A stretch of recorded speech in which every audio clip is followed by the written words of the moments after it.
हमारे क्रांतिकारी साथियों, हमारे पिताजी के सहयोगियों और तमाम महिलाओं और सारे व्यक्ति जो नेता आए हैं, प्रथम मैं आपकी स्वागत करता हूँ, आभार प्रकट करता हूँ। ऐसे पिताजी के प्रति साथी जी बहुत सी बातें लिख चुके हैं, फिर भी मैं अपने शब्दों में जो लिखा हूँ उसको अभिव्यक्त करूँ।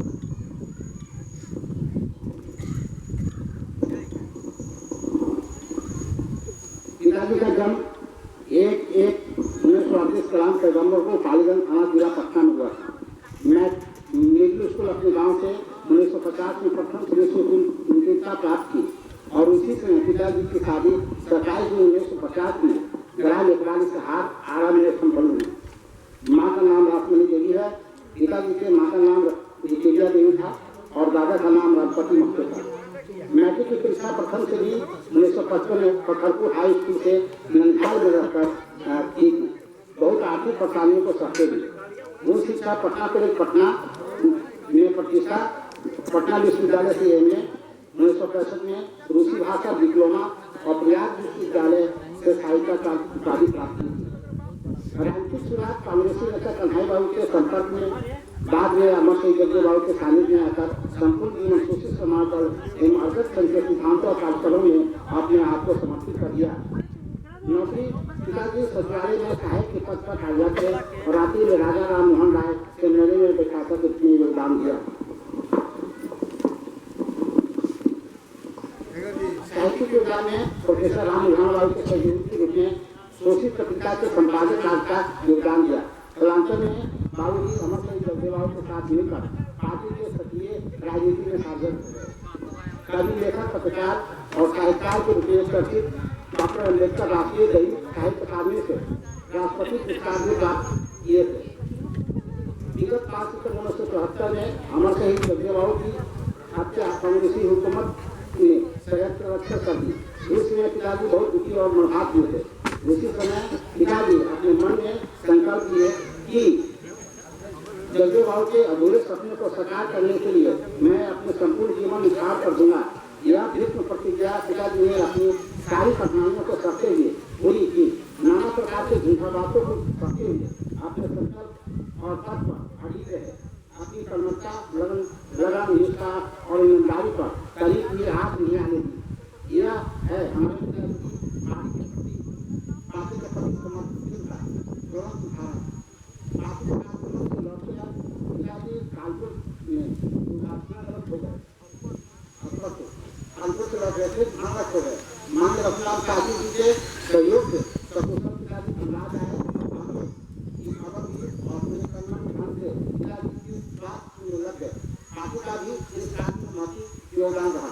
इलाहाबाद में उस समय अवैध ठेकेदारी करता था और उचित समय पर पैसा मिला, जिसकी वजह से पिताजी इलाहाबाद, पटना, धनबाद, बोकारो, आसनसोल कई जगह इलाज कराता हो पाने में सक्षम होता।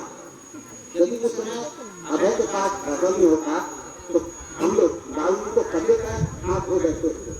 यह अलग बात है कि इस बार हम लोग लाख खर्च किए पिताजी को पुनः स्वस्थ करने के लिए, लेकिन सफलता हम लोग हाथ लगी। पूरी परिवार के लिए दुखद समय है कि घड़ी है तथा पार्टी के लिए भी अपने लिए घड़ी है। ऐसा जो व्यक्ति पार्टी के लिए संपूर्ण समर्पित वैसे व्यक्ति को खोकर पार्टी का सहायक और निर्भर हो चुकी है।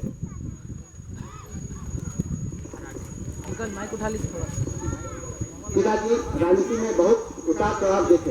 यदि वे चाहते तो एमएलए या एमपी बनना सबका बन जाते, क्योंकि माननीय लालू प्रसाद यादव जी और माननीय मुख्यमंत्री नीतीश कुमार जी कितनी बार ऑफर दिए कि हमारी पार्टी में आ जाइए, मैं आपको चुनाव कर दूंगा, लेकिन पिताजी एक नहीं थी और कभी भी दूसरी पार्टी में नहीं गए, बल्कि अपनी पार्टी में हमेशा सक्रिय रहे और संकल्प था विचारधारा को पहलू का पुष्टित करते रहे। इसी पार्टी और राजनीति के तहत चुनाव लड़ते रहे, लेकिन कभी भी दूसरी पार्टी की ओर काट नहीं की। यह है हमारे पिताजी की अडिगता, निष्ठा और पार्टी के प्रति समर्पितता, जिसके चलते कुछ लोग बाबू जी को जो शुभचिंतक है उन्हें जीती और संति भी कहा करते थे, क्योंकि वे किसी की बात नहीं सुनते, किसी की बात बात नहीं सुनते, अपनी स्वेच्छा से अपनी प्रतियोगिता के तहत निर्विकार भाव से निष्ठ और धूम्य पक्के सिपाही के रूप में पार्टी के संगठन और पार्टी के सिद्धांतों को जन जन तक पहुंचाने में आजीवन लगे रहे। इनमें तो दो मत कहें कि हम लोग भी कई बार आर्थिक तंगी, मजबूरी, गरीबी, लाचारी और व्यवस्था की वजह से टूट कर पिताजी को बहुत बार समझाने का प्रयास करते कि पिताजी हम लोग के बारे में भी कुछ सोचिए, कुछ कीजिए। लेकिन वे स्पष्ट शब्दों में कहा देते थे, तुम लोग मेहनत करो, पढ़ाई लिखाई करो और ढंग से करो, अपनी योग्यता और क्षमता के आधार पर नौकरी प्राप्त करो। तुम्हारे लिए मैं किसी की ठाकुर सुहाती हम नहीं करने जाएंगे। यही कारण था कि माँ कभी कभी बाबूजी से लड़ जाती और भला बुरा भी कहने रह चुकी। दिन रात पिताजी और माँ में झगड़ा होता रहता। अंतों माँ पिताजी से दूर होती चली गई, वैचारिक और व्यवहारिक रूप से। लाइन कट गया बाबू, जनरेटर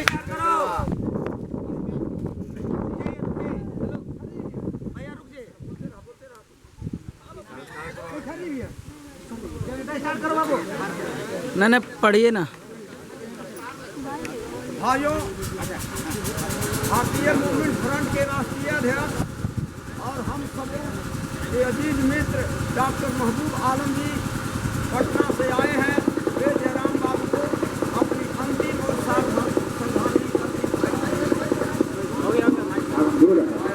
दिन रात पिताजी माँ में झगड़ा होता था और उनके बाद पिताजी से दूर होते चले गए।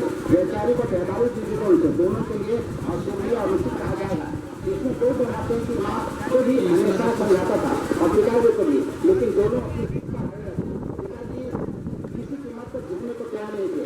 वे हमसे बराबर चाहते कि जगदेव बाबू जिस पार्टी के लिए आपकी कुर्बानी दी, उस पार्टी के लिए मैं अपना सर्वस्व निछावर कर रहा हूँ, पार्टी के सिद्धांत और कार्यक्रमों के लिए जीवन अर्पण कर रहा हूँ, तो कौन सा बड़ा पहाड़ तोड़ रहा हूँ। जगदेव बाबू तो आपकी कुर्बानी ही दी, हम तो उनसे कम ही कर रहे हैं। पार्टी के लिए यदि मैं भी मर जाऊँ तो मेरे लिए गौरव की बात है। अरे क्या कर रहा है, जो दूसरों के लिए जीते हैं, समाज और देश के लिए उन्हीं के नाम इतिहास में लिखा जाता है। समाज और देश के लिए जीते हैं, उन्हीं का नाम इतिहास में लिखा जाता है। मरकर भी अमर हो जाते हैं। माँ इस बात को नहीं सुनाती।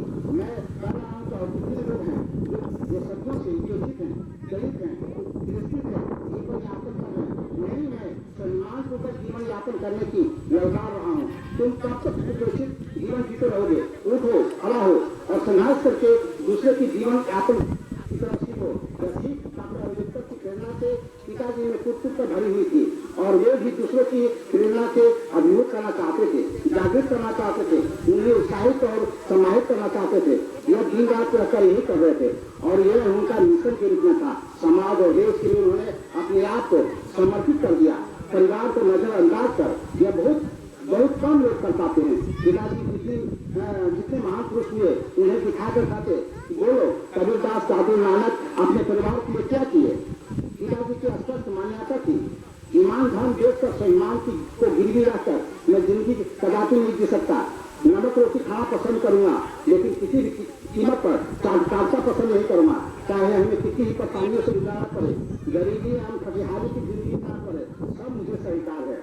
यह अलग बात है कि बहुत से लोग अपनी इज्जत और प्रतिष्ठा खोकर ईमान धर्म देखकर सुख सुविधा आराम की जिंदगी जी रहे हैं। मैं ऐसा कदापि नहीं कर सकता। कहने का तात्पर्य यह है कि अवसरवाद का सिद्धांत मैं अपने जीवन में कभी नहीं पा सकता। पिताजी की राजनीति सीख के रूप में कहा करते थे कि साथी कारो, लाठी भागो और राजनीति करो। वर्तमान में राजनीतिक पार्टियां सब अवसरवाद के सिद्धांत को आत्मसात किए हुए है। कुछ राजनीतिक पार्टियां साम्प्रदायिकता के आवरण में घटी हुई है, उन्हें प्रोत्साहन दे रही है और देश की अखंडता को छीन भिन करना चाह रही है। पिताजी के प्रखर ओजस्विता उनके रूप में चलती थे। यही कारण था कि वाक्पटुता उनमें कुछ भरी हुई थी। कहाँ और कब क्या बोलना है, इस बात की सीख बाबूजी में स्पष्ट देखी जा सकती थी। यही कारण था कि हर सभा सोसाइटी में पिताजी के भाषणों को सभी लोग पसंद करते थे, सुना करते थे और भूरी भूरी प्रशंसा किया करते थे। पिताजी मगही में भी धारा प्रवाह बोलते थे। पिताजी की हिंदी के अलावा मगही में भी कई कविताएं लिखे हैं जो आप लोग लिए हैं। अंत में प्राणवाद के समूल नाश का संकल्प लेते हुए मैं अपने उनके अधूरे सपने को साकार करने की प्रतिज्ञा के साथ बाबूजी के प्रति हार्दिक श्रद्धांजलि अर्पित करते हुए विराम देता हूँ। उपस्थित भाइयों, मैं शोषित समाज दल के सेनापति और अपने प्रिय नेता मंगनी की दूसरी कविता बंद कर पेश करके संबोधन का प्रारंभ करना चाहूंगा। ठीक है, इसको ढीला करने से ये लग नीचे अरे हटो ना, अजीब बात देखल जाए, जात बेटिया के अलावे उतना स्पीड प्रजात भी नेवतल जाहत, पंडित जी नेवतल जाहत आदर और मान के साथ। पंडित जी पचमेर खाके मने मने गाजर इधर बेटिया बेआब सब 3 मेर खा करके मोछ पर हाथ भर के भीतरे भीतरे बिरसात, पर देखा उन्हें कुछ बोलने भी मेरे आ जात। उनका कहा जाए कंक रंग फकीर, उनका मिलन है चुट्टी मिलल रूल, डुप्लीकेट धान मिलल चूड़ा, पानी मिलल मट्ठा, उन्नल गलिया न खात, न भर पेट